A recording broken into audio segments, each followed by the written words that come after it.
घने जंगल में मिलो नाम का एक चतुर बंदर रहता था। उसे केलों से बहुत प्यार था।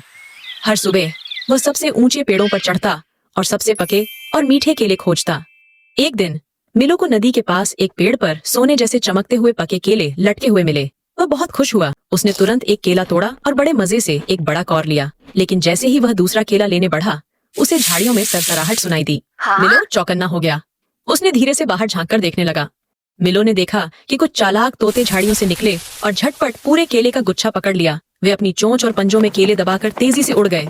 मिलो गुस्से में पैर पटकने लगा। वे केले मेरे थे, उसने गुस्से से कहा। लेकिन फिर उसके दिमाग में एक चालाकी भरी तरकीब आई। वह चुपचाप उन तोतों के पीछे जंगल में झूलता हुआ जाने लगा। जल्द ही मिलो ने देखा कि तोते एक ऊंची डाल पर बैठकर मजे से केले खा रहे थे। वह जानता था कि वह उनसे लड़ नहीं सकता, लेकिन उन्हें चकमा जरूर दे सकता था। उसने कुछ चमकते हुए छोटे छोटे पत्थर उठाए और धीरे से उन्हें नदी में फेंक दिया। पानी में हलचल होने लगी। तोते चौंक गए और चारों ओर देखने लगे। तोतों को चमकती चीजों का बहुत शौक था।